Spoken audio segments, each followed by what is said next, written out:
graça e a paz de Cristo esteja com cada um de nós. Eu que me sinto muito honrado de estar aqui com vocês para poder compartilhar a poderosa palavra do Senhor. A minha oração é que este tema alcance o seu coração, porque o objetivo desta semana de oração é nos despertar para a missão, é nos despertar para, de alguma forma, contribuirmos para o avanço do Evangelho. E hoje eu quero tratar com vocês o tema Uma Comunidade Transformada. Na realidade, a Semana de Oração Jovem, ela tem por intuito levar o povo de Deus a ter consciência que ela está em meio a uma sociedade. E qual deve ser o dever da igreja que está inserido nessa comunidade? Pregar o Evangelho. Porque só o Evangelho tem o poder de transformar a nossa comunidade. Eu quero convidá-los neste momento a abrirem a palavra do Senhor na Epístola do Apóstolo Paulo aos Romanos. Epístola do Apóstolo Paulo aos Romanos. No capítulo 12, nós vamos ler os versículos 1 e 2. Epístola do Apóstolo Paulo aos Romanos, capítulo 12, versículos 1 a 2. Eu estarei lendo na Nova Almeida Atualizada. Vamos? Todos encontraram? Diz assim a palavra do Senhor: Portanto, irmãos, pelas misericórdias de Deus, peço que ofereçam o seu corpo como um sacrifício vivo, santo e agradável a Deus. Este é o culto racional de vocês. E não vivam conforme os padrões deste mundo, mas deixem que Deus os transforme pela renovação da mente, para que possam experimentar qual é a boa, agradável e perfeita vontade de Deus. Coloque sua mão no peito e repita comigo: Senhor Jesus, fala comigo, por meio da sua palavra. Amém. Irmãos, eu não sei quantos de vocês leram este texto, já leram este texto e já se fizeram essa pergunta: por que estas palavras? Irmãos, eu fico imaginando o apóstolo Paulo, por meio desta carta, com aquela ânsia, sabe, uma pessoa que está convocando alguém para fazer algo, ele chegando para a igreja dizendo: olha, rogo-vos, irmãos, que ofereçam os seus corpos como sacrifícios vivos, santos, perfeitos, agradáveis a Deus, porque este é o culto racional de vocês. E aí Paulo faz um apelo: olha, não permitam se moldarem pelos padrões deste mundo. Porque Paulo pede para que a gente não se conforme ou não venhamos nos moldar a este século, aos padrões deste mundo. Sabe por quê? Porque eu e você vivemos em uma cultura anti-Deus. Você já diagnosticou a sua cultura, a geração em que você vive? Você já percebeu que a cultura em que você vive é uma cultura totalmente ateia, anti-Deus, anti-religião? Será que a nossa juventude é uma juventude anti-Deus? Quando você percebe, analisando a juventude, você percebe que há muitos jovens que não se interessam pelas coisas de Deus. Há muitos jovens que preferem festas, baladas, do que se envolverem em um ambiente de adoração, do que prestarem adoração a Deus. Você vive uma geração altamente entregue aos vícios, à promiscuidade. Uma geração que não sente prazer em adorar a Deus, não sente prazer no estudo da palavra, mas sente prazer na bebida, nas drogas. Você vive em uma geração que tem erguido altares. Uma geração que, mesmo sendo totalmente contrário às coisas de Deus, mas estão voltados para seus deuses. E mesmo que esta geração não cultue a esse tipo de Deus, mas você percebe certos ídolos. Ídolos na música, ídolo do futebol. E também o dinheiro tem sido o ídolo, o Deus deste século. Você percebe também que a cultura em que você vive é uma cultura totalmente promíscua. É uma cultura onde o Deus é o Deus do sexo. Onde as pessoas vivem para satisfazer seus desejos carnais. E muitas vezes há jovens que dizem: olha, é muito complicado ser cristão, ser um jovem adventista nestas condições. Só que a Bíblia nos dá exemplos de jovens que viveram no mesmo contexto em que nós vivemos e permaneceram fiéis. Jovens que transformaram a sua cultura, que transformaram e impactaram a geração do seu tempo. E a Bíblia nos dá o exemplo de Daniel e os seus 3 amigos. Ou vocês acham que Babilônia não se assemelha aos nossos dias? É óbvio que ela se assemelha. Babilônia era uma sociedade anti-Deus. Era uma sociedade que não cria no Deus vivo. Era uma sociedade altamente promíscua. Uma sociedade altamente idólatra. Uma sociedade que não se importava com as coisas de Deus. E Daniel e os seus 3 amigos não se conformaram com aquele século. Daniel e seus 3 amigos não permitiram se moldarem aos padrões da Babilônia do seu tempo. A tal ponto que Nabucodonosor, quando viu o comportamento desses 4 jovens, ele se entregou aos pés do Deus Todo-Poderoso. O rei Dario, quando viu o comportamento, a conduta, o caráter do profeta Daniel, ele se rendeu aos pés do Todo-Poderoso. E o rei Ciro, que promulgou um decreto para que o povo de Israel saísse de Babilônia e retornasse para a sua terra, a cidade de Jerusalém. Quem foi o responsável? O profeta Daniel. Porque Daniel chegou para o Ciro e disse o seguinte: olha, o meu Deus, há muitos anos atrás, havia profetizado a seu respeito, de que você libertaria o meu povo do jugo babilônico. Agora, por que Ciro deu liberdade ao povo de Israel? Por conta de Daniel e os seus 3 amigos. Quando chegamos ao Novo Testamento, no livro de 1 Pedro, capítulo 2, versículo 9, Pedro vai dizer: mas vós sois a geração eleita, o sacerdócio real, a nação santa, o povo adquirido, para que anuncies as virtudes daquele que vos chamou das trevas para a sua maravilhosa luz.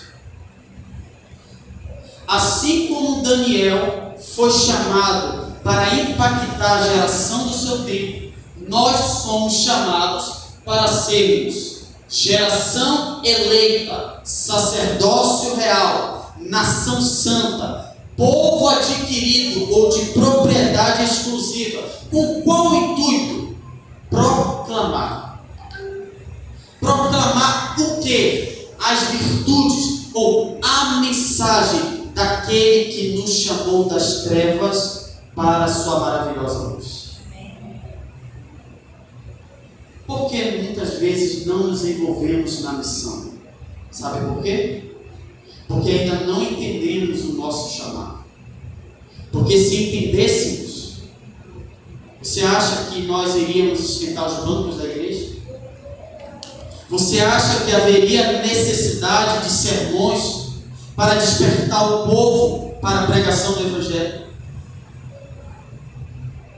Se nós entendêssemos que somos, neste exato momento, geração eleita, sacerdócio real, nação santa, nós teríamos a alegria de proclamar o Evangelho daquele que nos tirou das trevas para a sua maravilhosa luz.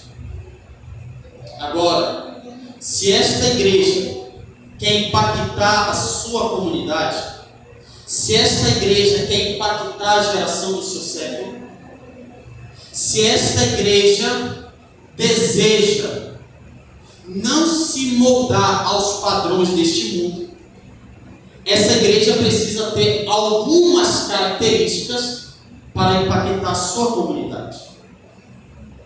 Quais são estas características? Primeiro, adorar. Acompanhe comigo, por favor, Romanos capítulo 12, versículos 1 a 3. Romanos capítulo 12, versículos 1 a 3. Portanto, irmãos, pelas misericórdias de Deus, peço que ofereçam o seu corpo como sacrifício vivo, santo e agradável a Deus. Este é o culto racional de vocês. E não vivam conforme os padrões deste mundo, mas deixem que Deus os transforme pela renovação da mente, para que possam experimentar qual é a boa, agradável e perfeita vontade de Deus. Porque pela graça que me foi dada, digo a cada um de vocês, que não pense de si mesmo além do que convém, pelo contrário, pense com moderação, segundo a medida da fé que Deus repartiu a cada um. A primeira característica de uma igreja que quer impactar a sua comunidade, ela precisa ser uma igreja que adora. Ela precisa ser uma igreja que entende o que é adoração. Jesus, quando esteve nessa terra, ele olhou para uma mulher, a mulher samaritana, e disse o seguinte: olha, não será em Jerusalém, e não será neste monte, em que deveis adorar o Pai, porque Deus é Espírito. Importa que seus adoradores o adorem em espírito e em verdade. Porque são estes que o Pai procura, os verdadeiros adoradores. Então, se existe verdadeiros adoradores, é porque também existe os falsos adoradores. A pergunta é: a quem você está adorando? Qual é o objeto da tua adoração? Como eu apresentei a vocês, vocês vivem uma sociedade totalmente anticristã. Mas essa sociedade que é totalmente anticristã, ela tem os seus ídolos. E nós precisamos sair do meio dela. E não apenas sair do meio desta geração, mas apontar o Deus verdadeiro e dizer para estes que estão lá fora que eles estão adorando o Deus falso. E que eles precisam se converter. Mas, para eu chamar a atenção do mundo para a verdadeira adoração, primeiro eu preciso ser um verdadeiro adorador. Se eu quero impactar a minha comunidade, eu preciso entender o que é adoração. Esta igreja precisa entender o que é adoração. E conforme o texto que nós acabamos de ler, o nosso corpo é um instrumento de adoração. Todo o nosso ser, os aspectos físicos, mentais e espirituais, unidos, formam um ser humano. Logo, nós somos, por essência, adoradores. Então precisamos saber o que é adorar. O que é adorar? O que é adoração? Segunda característica de uma igreja que quer impactar a sua comunidade, ela precisa servir. Acompanhe comigo, por favor, Romanos capítulo 12, versículos 3 a 8. Romanos capítulo 12, versículos 3 a 8. Porque pela graça que me foi dada, digo a cada um de vocês que não pense de si mesmo além do que convém. Pelo contrário, pense com moderação, segundo a medida da fé que Deus repartiu a cada um.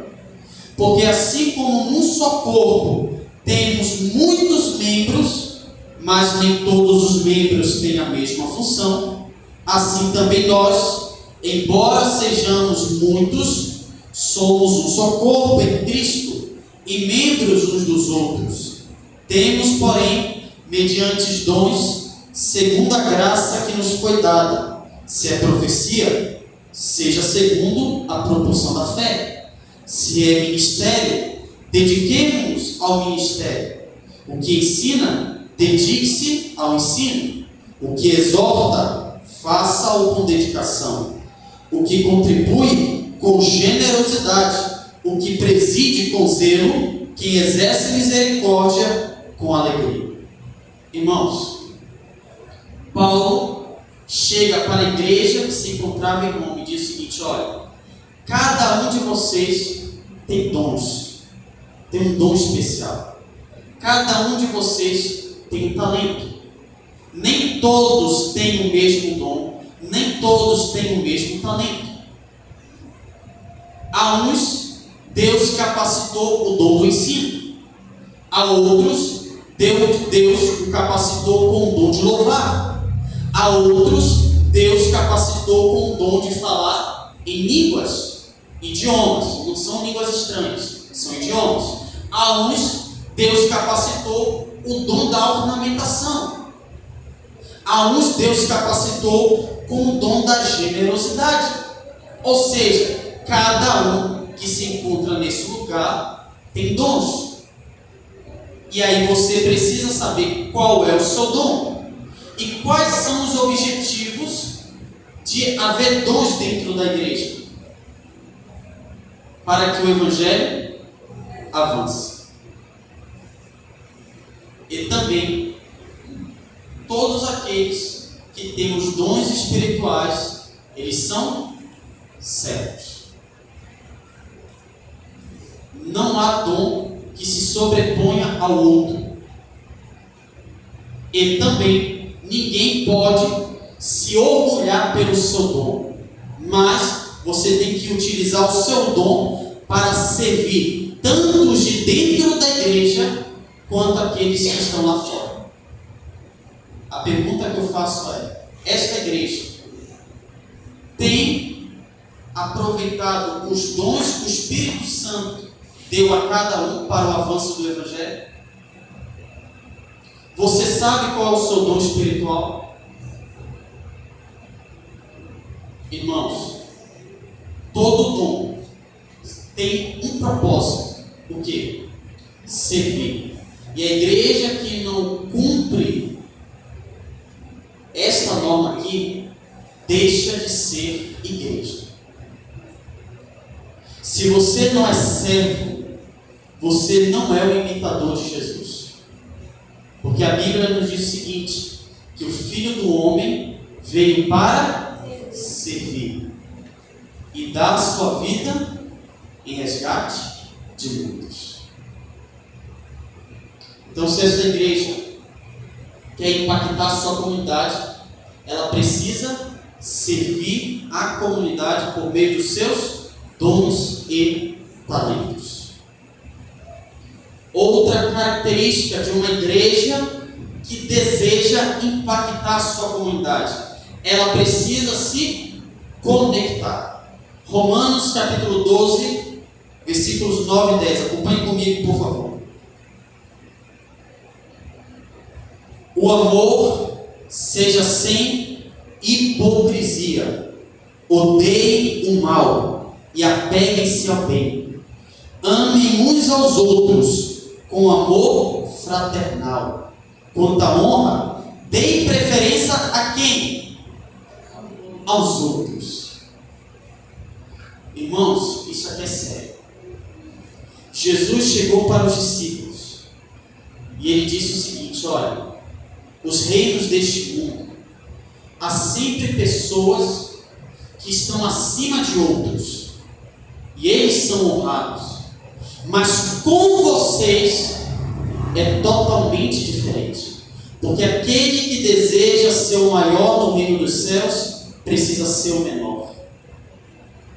Jesus vai dizer: aquele que se humilhar será exaltado, mas aquele que se exaltar será humilhado.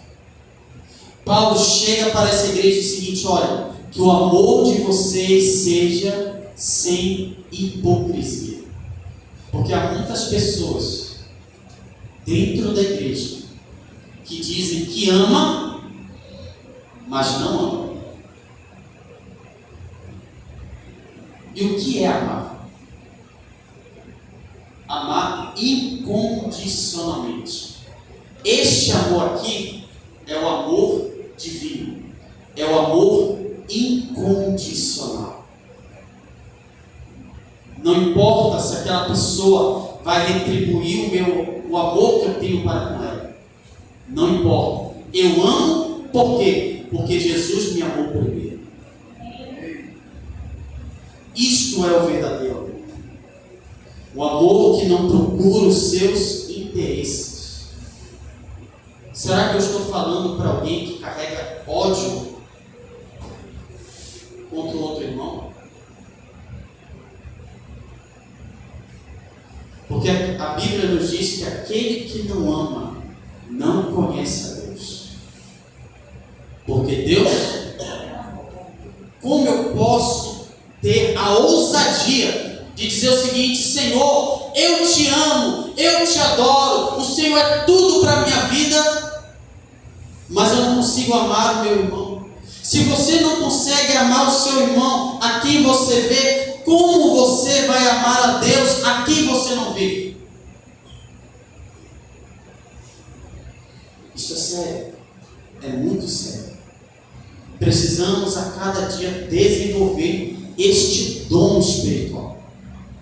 Não é algo que brota da gente, é algo que Deus faz através de nós, em nós e através de nós. A Bíblia diz: amem uns aos outros com amor fraternal. Quanto à honra, deem sempre preferência aos outros. É fácil honrar os outros acima de nós mesmos? É por isso que precisamos do Espírito Santo. Então, se esta igreja quer impactar a sua comunidade, ela precisa se conectar entre ela mesma para depois se conectar à sua comunidade. Que outra característica esta igreja precisa ter para crescer? Ela precisa crescer. Acompanhe comigo, por favor, Romanos 12, versículos 11 e 12. Quanto ao zelo, não sejam preguiçosos, sejam fervorosos de espírito, servindo o Senhor, alegrem-se na esperança, sejam pacientes na tribulação e perseverem. Irmãos, precisamos crescer no âmbito espiritual.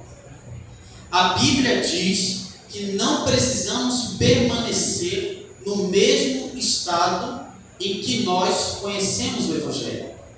Precisamos crescer espiritualmente. Paulo vai dizer: quando eu era menino, falava como menino, vestia-se como menino, falava como menino, tinha comportamentos de menino, mas quando eu me tornei homem, deixei deixei as coisas de mim.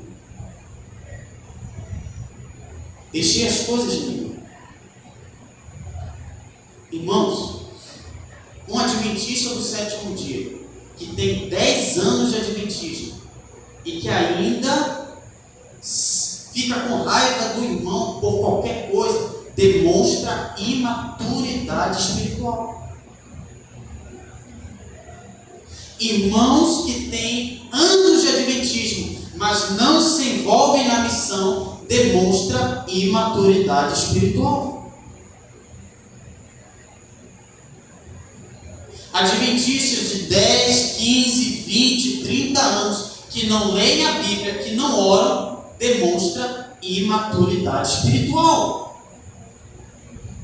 O autor de Hebreus, ele leva isso tão a sério, que ele vai dizer, olha, eu tinha que tratar com vocês assuntos profundos, mas como vocês ainda são crianças, eu tenho que me rebaixar de nível. Paulo, na sua primeira epístola aos Coríntios, no capítulo 3, Paulo vai dizer, olha, eu queria tratar com vocês como homem espiritual, como pessoas espirituais, mas vocês ainda são carnais. Se esta igreja quer crescer, se esta igreja quer impactar a sua comunidade, esta igreja precisa crescer espiritualmente. Precisa deixar de ter atitude genuína, atitude de crença. E a Bíblia diz que muitas vezes esse crescimento se dá como? Versículo 12. Versículo 11.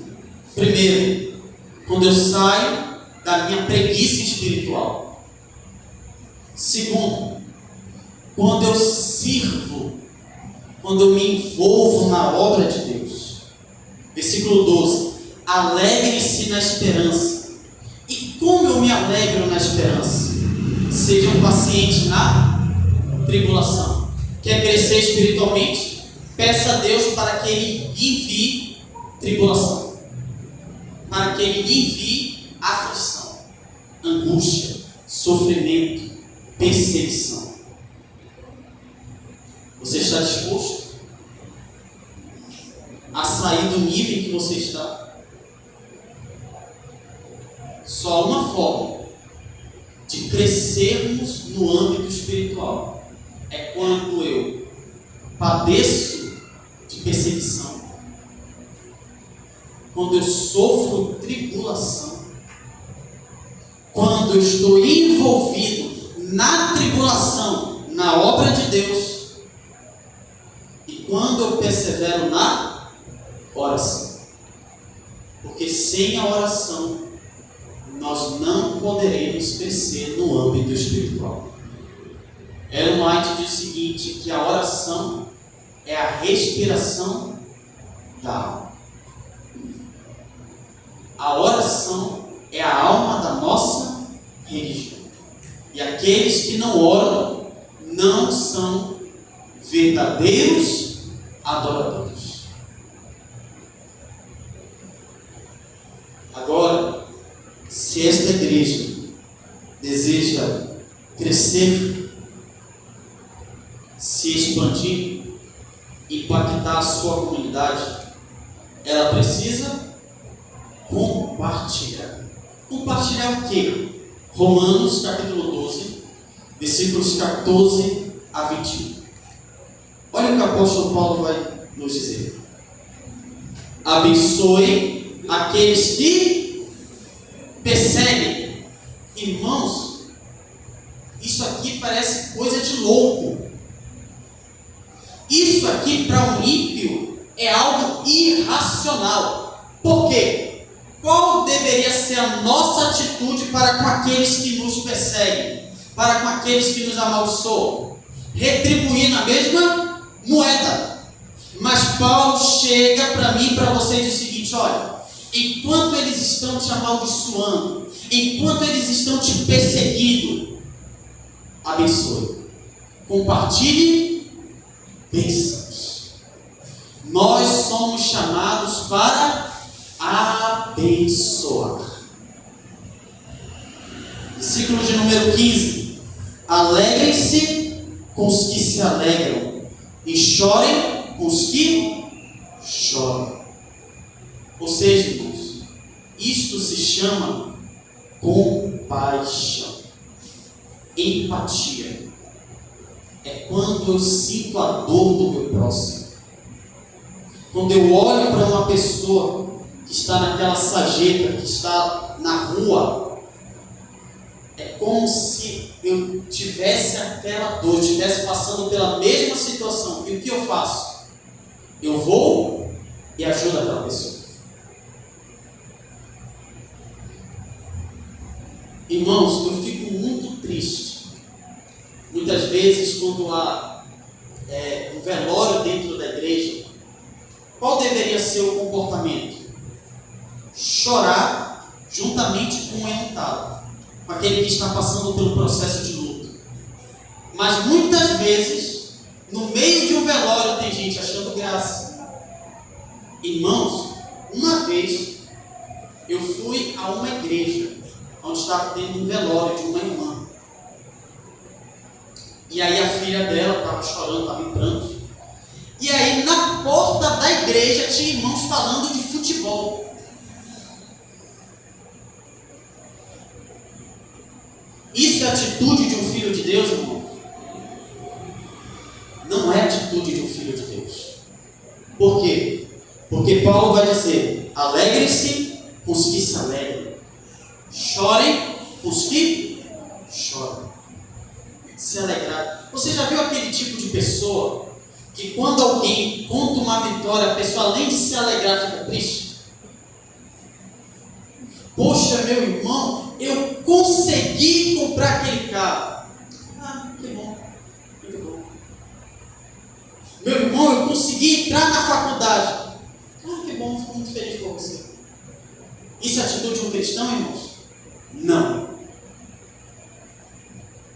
Versículo de número 16. Tenham o mesmo modo de pensar de uns para com os outros. Em vez de serem orgulhosos, sejam solidários com os humildes. Não sejam sábios aos seus próprios olhos. Irmãos, você percebe? Tenham o mesmo modo de pensar. O que Paulo está querendo dizer para a igreja? Olha, sejam unidos. E como pode haver união aonde há pessoas que têm certos comportamentos, têm certos pensamentos totalmente contrários do outro? Nós somos chamados a nos unirmos, dar as mãos. Irmãos, eu fico muito triste quando há liderança totalmente dividida. Quando há irmãos com raiva e ódio do ancião, do diaconato, do ministério de louvor, do ministério jovem. Irmãos, o mundo está de olho em nós. O mundo está totalmente desunido. E há muitas pessoas que estão cansadas dessa desunião que há lá fora, e elas querem se sentir incluídas entre nós. Elas querem encontrar um lugar onde haja união, onde haja paz. E quando elas entram dentro da igreja, elas encontram um inferno, porque há irmãos brigados uns com os outros.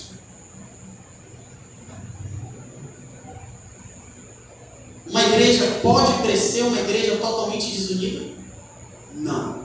Eu digo uma coisa: se há nessa igreja desunião, principalmente entre a liderança, a maldição de Deus está sobre este lugar. Porque o Espírito de Deus não habita onde há condenados. E quando o Espírito de Deus não habita em lugares onde há contendas, quem habita, irmãos? Os demônios. Mas Paulo vai dizer, olha, sejam solidários com os humildes, não sejam sábios aos seus próprios olhos. Quantas pessoas não gostam de ouvir repreensão? Quantas pessoas não se adequam ao que está escrito? Quando o irmão chega e diz o seguinte, olha, vista-se da forma como a Bíblia pede. Não preciso não. Eu sei qual é o melhor para mim. Olha, irmão, cuidado com a sua alimentação, porque a Bíblia diz que o nosso corpo é o templo do Espírito Santo. Irmão, isso é bobagem. Eu tenho livre-arbítrio, eu faço o que eu quero. Irmãos, nós somos chamados da escravidão do pecado. Nós somos libertos da escravidão do pecado. Mas nós somos escravos de quem, irmãos? Nós somos escravos de quem? De Cristo. Irmãos, não sei quantos já pararam para meditar, principalmente ali nos primeiros capítulos de cada epístola do apóstolo Paulo. Paulo se apresenta assim, Paulo, muitas vezes como servo de Cristo. Sabe o que significa a palavra servo? Escravo. Paulo está dizendo, olha, eu sou escravo de Cristo. Ele é Senhor, eu sou servo. Quem dita as ordens? Sou eu ou o Deus Todo-Poderoso? O Deus Todo-Poderoso. E aquele que não se adequa às ordens que estão na palavra de Deus não pode ser um adventista do sétimo dia. É por isso que Paulo diz, não sejam sábios aos seus próprios olhos. Por quê? Porque haviam cristãos que diziam, olha, eu não preciso seguir a Bíblia, eu creio em Cristo, mas eu não preciso seguir regras. E a Bíblia é um manual de regras. Não sejam sábios aos seus próprios olhos. Versículo 17. Não paguem a ninguém mal por mal. Procurem fazer o bem diante de todos. Se possível, no que depender de vocês, vivam em paz com todas as pessoas. Irmãos, Paulo chega para mim e para você e diz, olha, não paguem ninguém mal com mal. Mas se alguém retribuir o mal a você, retribua o bem. Retribua o bem. E se depender de vocês, tenham paz com todos. Tenham paz com todos. E se alguém se levantar contra você, não é porque você deu motivos, não. É porque as trevas não suportam a luz. Muitas vezes nós confundimos perseguição com intrigas. Perseguição é uma coisa, intriga é outra coisa. Muitas vezes o ímpio tem raiva da gente, não porque a gente é cristão, mas porque a gente fez algo que o prejudicou. E aí ele se levanta com tudo contra nós. Mas se for para você causar algum desconforto, seja por meio do seu caráter, porque a Bíblia diz que as trevas não suportam quem está na luz. As trevas não suportam a luz. E aí eu faço uma pergunta. Diante de todas essas características, a igreja do Saré tem vivido pelo menos uma delas? Será que a igreja adventista no âmbito mundial tem colocado em prática essas características? Irmãos, se nós se nós colocássemos em prática estas características que estão presentes na Epístola aos Romanos, no capítulo 12, versículo 1 a 21, Jesus já teria voltado. A nossa comunidade já teria sido impactada. O Evangelho já teria sido pregado ao mundo. Se ainda não aconteceu, é porque ainda temos falhado. E Deus nos chama a impactar a nossa comunidade. Se esta igreja saísse desse local, será que esta comunidade sentiria falta dela?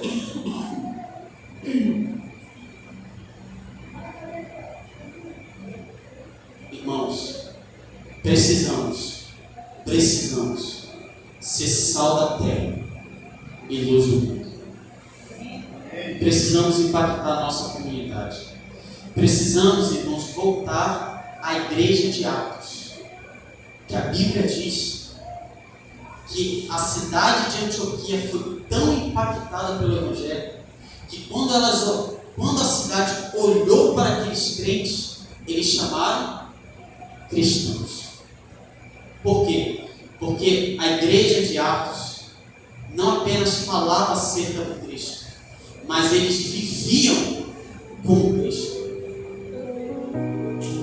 Eles não apenas falavam acerca do amor que Cristo demonstrou para com os pecadores, eles compartilhavam esse amor pelos seus atos. A igreja de Atos dos Apóstolos, ela não apenas falava acerca da misericórdia, mas ela praticava a misericórdia. Ela não falava apenas do Evangelho, mas ela vivia o Evangelho.